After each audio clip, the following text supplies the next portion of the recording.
Selamat siang teman-teman. Pada kesempatan kali ini saya dari kelompok 7 akan mempresentasikan hasil diskusi kami.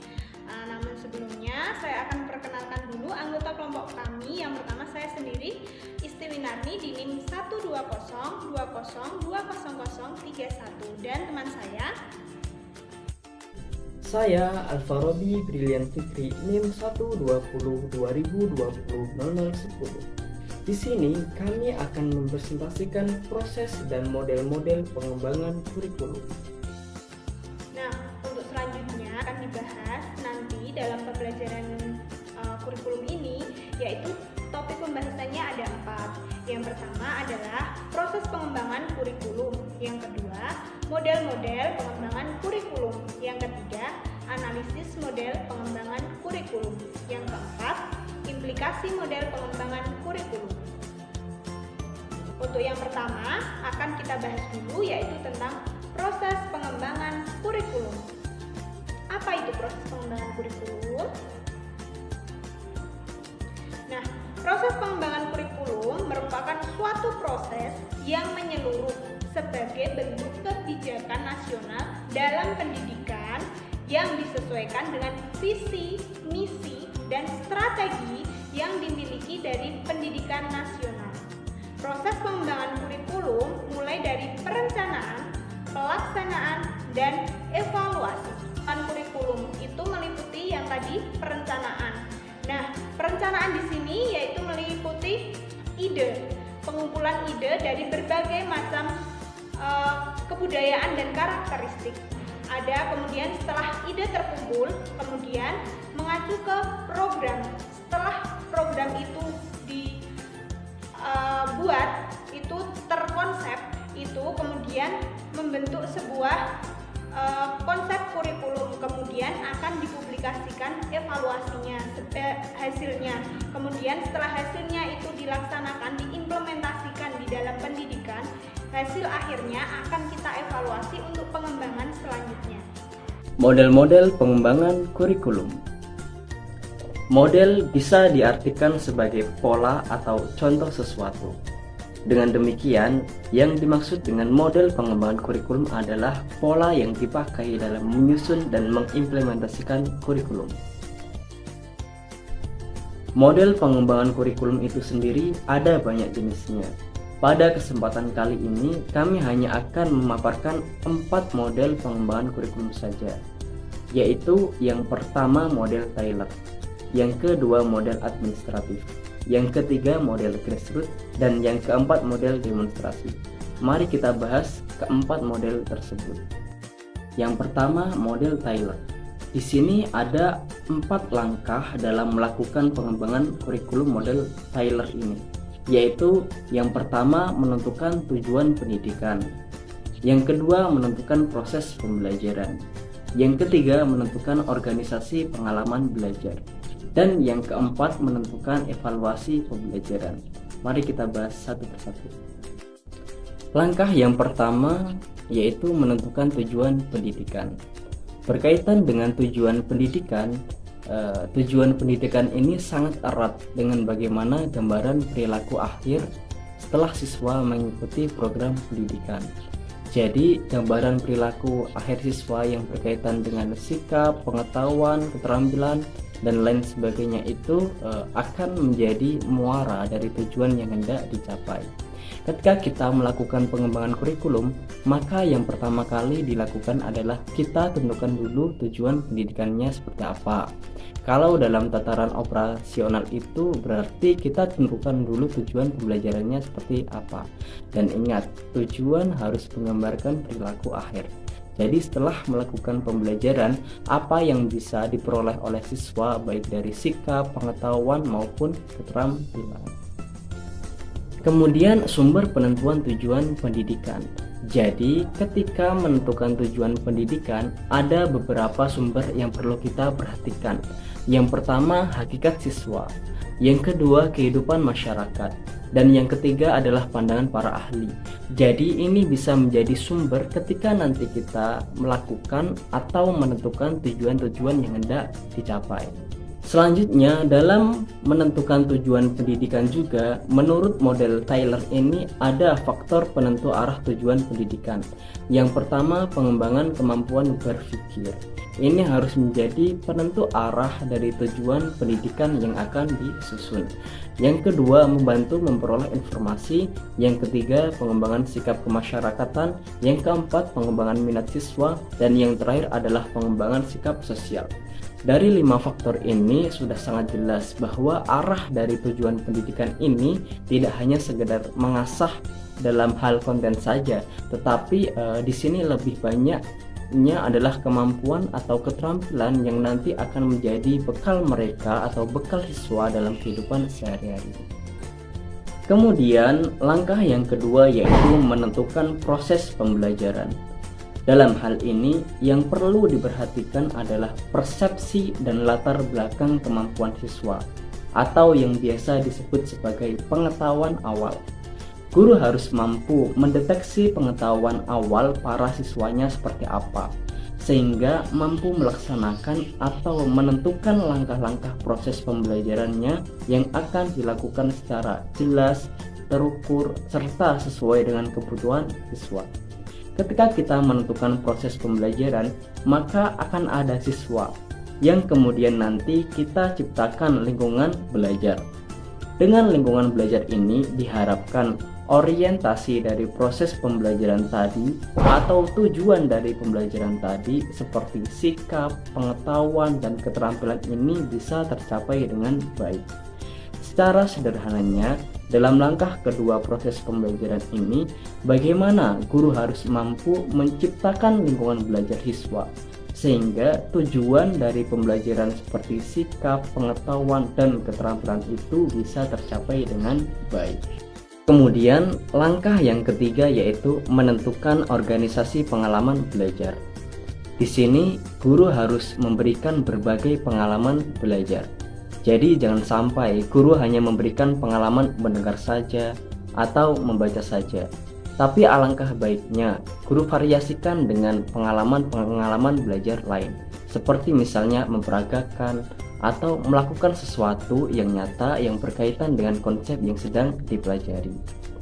Pengalaman belajar ini akan berkaitan sekali dengan tahapan pembelajaran dan juga isi atau materi pembelajaran. Jadi, tahapan pembelajaran ini akan membantu terwujudnya tujuan pembelajaran. Seperti apa tujuan pembelajaran yang akan guru lakukan itu akan berkaitan dengan pengalaman belajar yang diperoleh oleh siswa. Jika guru hanya misalnya mendesain pembelajaran ceramah saja, maka siswa dari awal sampai akhir akan terus mendengarkan saja. Sementara misalnya guru melakukan pembelajaran yang bervariatif, guru memberikan pengalaman yang lebih banyak, maka tahapan pembelajarannya pun akan lebih bervariatif. Kemudian selanjutnya ini berkaitan dengan isi atau materi. Ini akan memberikan gambaran mengenai jenis dan evaluasi pembelajaran. Jangan sampai guru mengevaluasi sesuatu atau mengevaluasi pembelajaran itu tidak ada kaitannya dengan isi atau materi yang sudah dipelajari. Jadi harus sesuai. Oleh karena itu, dari penentuan organisasi pengalaman belajar ini, guru bisa mendapatkan gambaran apa saja yang akan dievaluasi, apa saja yang akan dinilai, sehingga sesuai dengan apa yang diproseskan dengan apa yang dinilai. Yang terakhir, dalam model pengembangan kurikulum Taylor ini adalah menentukan evaluasi belajar. Dalam penentuan evaluasi belajar, tentu saja ini harus memperhatikan tujuan pembelajaran, materi pembelajaran, dan juga proses pembelajaran. Seperti apa yang sudah disampaikan, bahwa ketiga hal tadi tentu saja harus memiliki kaitan dengan apa yang dievaluasi. Jangan sampai evaluasi itu keluar dari konteks tiga hal tadi. Tentu saja dalam melakukan evaluasi ini harus memperhatikan prinsip-prinsip evaluasi. Itu merupakan model pengembangan kurikulum Taylor. Jadi ada 4 langkah ya dalam model Taylor ini.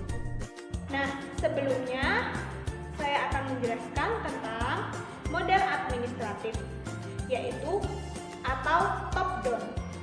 Pengembangan kurikulum ini terdapat beberapa tahapan secara prosedural yang harus ditempuh dengan dibantu oleh beberapa tim tertentu. Langkah pertama, membentuk ide awal yang dilaksanakan oleh pejabat tingkat atas. Jadi seperti bagian kurikulum. Yang selanjutnya ada tim pengarah dalam pengembangan kurikulum. Langkah kedua yaitu membentuk suatu tim panitia pelaksanaan atau komisi untuk pengembangan kurikulum. Didukung para ahli, yaitu ahli pendidikan kurikulum, disiplin ilmu, tokoh masyarakat, tim pelaksanaan pendidikan, dan pihak dunia kerja. Nah, itu merupakan tim pengembangan kurikulum. Yang selanjutnya, pengembangan konsep-konsep umum, landasan, rujukan maupun strategi pengembangan kurikulum. Kemudian, pengembangan atau perumusan tujuan pendidikan maupun pembelajaran, pemilihan dan penyusunan rambu-rambu dan substansi materi pembelajaran, dan menyusun alternatif proses pembelajaran dan menentukan penilaian pembelajaran.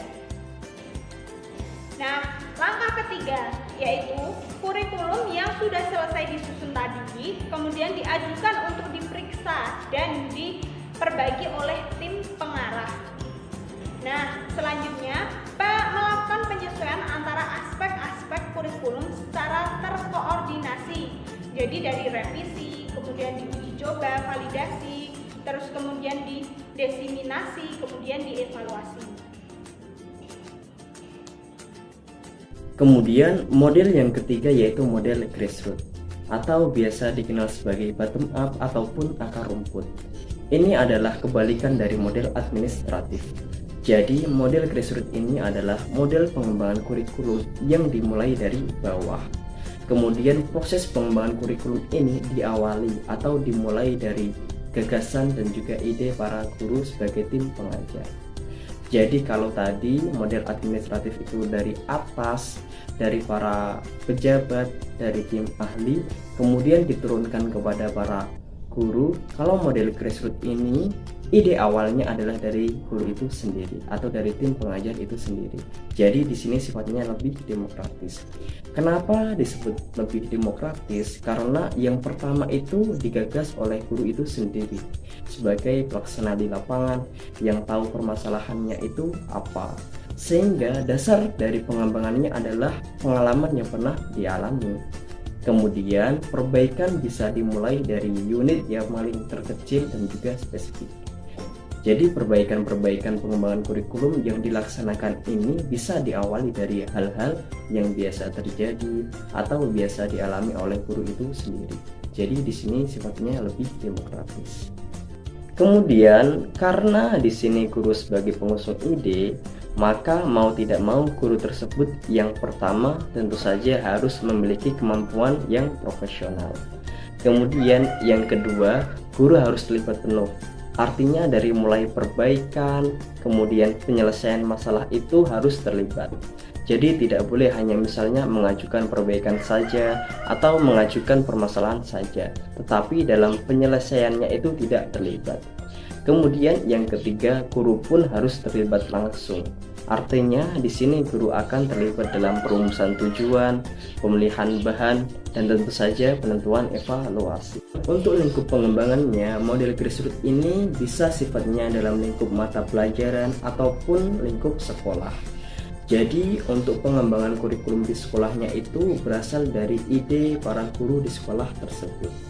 Sehingga di sini model grassroots ini diharapkan akan menghasilkan siswa yang kompetitif, yang didukung oleh guru dan pelaksana yang kreatif, dinamis dan juga inovatif.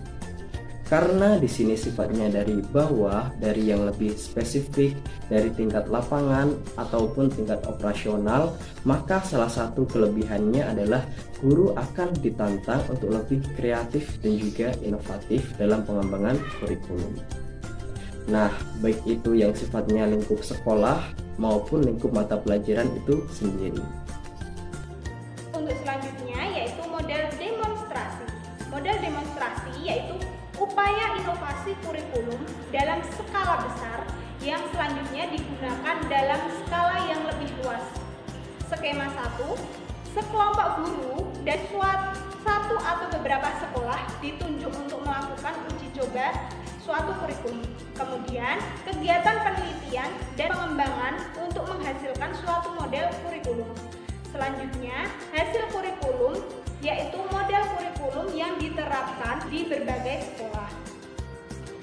Untuk skema yang kedua, beberapa guru tidak puas dengan kurikulum yang sudah ada, misal seperti itu. Kemudian mengadakan eksperimen, yaitu uji coba, mengadakan pengembangan secara mandiri. Jadi satuan pendidikan melakukan pengembangan secara mandiri. Yang selanjutnya, inovasi kurikulum yang lebih baik dari hasil yang tadi, yang sebelumnya yang dulu tidak sesuai dengan apa yang mereka inginkan. Analisis model pengembangan kurikulum di Indonesia. Kurikulum 2013 merupakan salah satu kurikulum yang dilatar belakangi oleh beberapa hal. Di antaranya yaitu karena tantangan masa depan yang begitu tinggi dan harus tetap menciptakan sumber daya manusia yang mampu bersaing. Nah, tantangan-tantangan tersebut diantaranya yang pertama adalah dampak dari adanya globalisasi. Yang kedua, permasalahan lingkungan hidup yang semakin hari berbeda dan selalu menuju ke arah perkembangan. Yang ketiga, semakin maju dan terus berkembangnya teknologi informasi serta keilmuan. Yang keempat, kebangkitan industri kreatif dan budaya.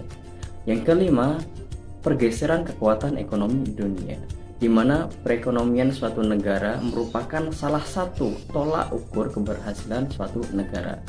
Jika ekonomi suatu negara itu kuat, maka semua aspek di dalamnya akan berjalan dengan baik. Salah satunya yaitu aspek pendidikan. Yang keenam, mutu, investasi, dan transformasi pada sektor pendidikan. Yang ketujuh, adanya hasil survei dari TIMSS dan juga PISA yang menunjukkan bahwa Indonesia masih berada pada urutan yang lebih rendah. Kemudian, bagaimana dengan kurikulum 2013? Ada beberapa perubahan dari kurikulum sebelumnya. Yang pertama, konsep kurikulum.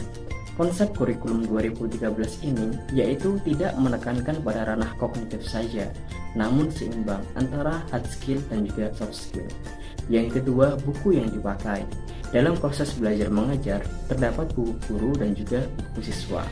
Buku guru merupakan salah satu buku yang berisi tentang panduan bagi guru dalam mengajarkan materi kepada siswa. Sedangkan buku siswa lebih ditekankan pada aktivitas, bukan merupakan bahan bacaan saja. Yang ketiga, proses pembelajaran pada kurikulum 2013 ini mengacu pada pembelajaran saintifik dengan 5M-nya. Yang keempat, proses penilaian siswa itu dilakukan dengan menekankan pada pertanyaan yang membutuhkan pemikiran yang lebih mendalam. Jadi, tidak hanya hafalan saja. Penilaiannya itu dinilai dari proses dan juga hasil kerja siswa. Oke, selanjutnya yaitu landasan kurikulum 2013. Dalam kurikulum 2013 ini, landasan apa saja ya kira-kira? Mari kita lihat. Ya, yang pertama ada landasan filosofis. Landasan filosofis ini pembentukan kurikulum berlangsung pada Pancasila dan Undang-Undang Dasar 45, di mana Pancasila merupakan ideologi bangsa Indonesia. Yang kedua adalah landasan empiris, yaitu menyesuaikan setiap perubahan. Semisal dalam kondisi seperti ini kita mengalami pandemi, jadi nanti akan dilakukan perubahan sesuai dengan keadaan lingkungan saat ini. Untuk selanjutnya yaitu landasan konseptual. Konsep seperti relevansi pendidikan, kompetensi berbasis kompetensi dan karakter, pembelajaran aktif, penilaian yang bersifat menyeluruh seperti yang sudah diterangkan tadi, seperti menggunakan form penilaian autentik. Nah, yang selanjutnya adalah landasan yuridis. Landasan yuridis ini pendidikan Indonesia, karena kita mengacu ke Undang-Undang Dasar, maka landasan yuridisnya ada Undang-Undang Nomor 20 Tahun 2003 tentang Sistem Pendidikan Nasional. Kemudian PP Nomor 13 Tahun 2020 tentang Standar Nasional Pendidikan. Perpres Nomor 87 Tahun 2020 tentang karakter. Kemudian Permendikbud nomor 20 tahun 2020 tentang standar kompetensi. Kemudian Permendikbud nomor 21 tentang standar isi. Nomor 23 tahun 2020 tentang standar proses. Dan Permendikbud nomor 23 tahun 2020 tentang standar penilaian. Yang terakhir, Permendikbud nomor 24 tahun 2020 tentang kompetensi inti dan kompetensi dasar. Bagaimana dengan pembelajaran saat pandemi ini? Apakah kurikulum masih sama? Dari hal itu, kita bisa melihat permasalahan pembelajaran saat pandemi. Yang pertama, guru memiliki banyak kesulitan atau kendala dalam mengelola pembelajaran secara jarak jauh. Yang kedua, waktu pembelajaran berkurang. Yang ketiga, kesulitan orang tua dalam memahami pelajaran dan memotivasi anak ketika pembelajaran dari rumah. Yang keempat, siswa mengalami kesulitan dalam konsentrasi saat melakukan pembelajaran dari rumah, serta banyaknya keluhan seperti penugasan soal dari guru.